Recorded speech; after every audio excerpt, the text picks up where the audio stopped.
ప్రభునందు ప్రియులైన మీకందరికీ యేసుక్రీస్తు ప్రభువారి నామములో శుభవందనాలు తెలియజేస్తూ ఉన్నాం.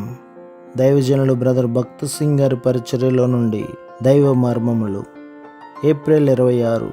నీ వాక్యములను అనుసరించి నడుచుకుందునని నేను నిశ్చయించుకొని ఉన్నాను. కీర్తన గ్రంథం 119 అధ్యాయం 57వ వచనం. దేవుడు 2 ఆత్మలనిచ్చినను లేక 2000 ఆత్మలనిచ్చినను పర్వాలేదు. మనం పనిచేయవలసిన విధము సంఖ్యపైన ఆధారపడదు. లేఖనములిచ్చు నియమములు ఎల్లప్పుడూ ఒకటే. ఆయన పనిని ఎట్లు స్థిరపరచవలెనో, దాని ఎదుగుదలకు ఎట్టి ఏర్పాట్లు చేయవలెనో దేవుని సేవకులకు చెప్పబడి ఉన్నది. క్రమముగా బైబిలు చదువుట అత్యంత అవసరమని నీవు వారికి తెలుపవచ్చును.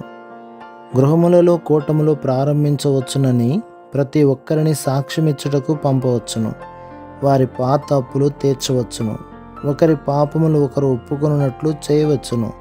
సిగరెట్లు, పాత పుస్తకములు, విగ్రహములను కాల్చివేయవచ్చును. అయితే నూతన విశ్వాసులు ఆత్మీయముగా ఎదుగుటలేదు. కారణమేమనగా దేవుని క్రమమును పాటించక నీవు తప్పిపోతివి. దేవుడిచ్చిన క్రమమును గమనించుము. అపోస్తుల బోధ యందు వారు ఎడతెగక ఉండిరి.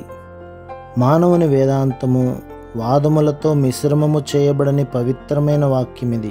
అందుచేతనే అనేక ఇతర పుస్తకములను కాదు గాని దేవుని వాక్యమునే చదవవలెనని ప్రజలను మేము ప్రోత్సహించెదము. వాంగ్మయ సేవ యొక్క ప్రాముఖ్యతను గూర్చి నేను వాదించుటలేదు. ఆ సేవ చేయవారి యొద్ద మంచి పుస్తకములే ఉన్నవి. కానీ మొట్టమొదట బైబిల్ చదవవలనని నేను హెచ్చరించుదును. విశ్వాసులకు మొదట దేవుని వాక్యముతో పరిచయం ఏర్పడవలెను. ఆ వాక్యము ద్వారా దేవుని ఉద్దేశమును వారు గ్రహించవలెను. అపోస్తులు ఇదే చేసిరి.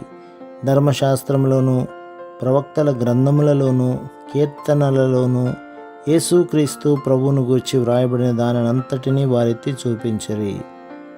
ప్రభు మిమ్మును, మీ కుటుంబమును, మీ సంఘమును దీవించి ఆశీర్వదించునుగాక. ఆమేన్.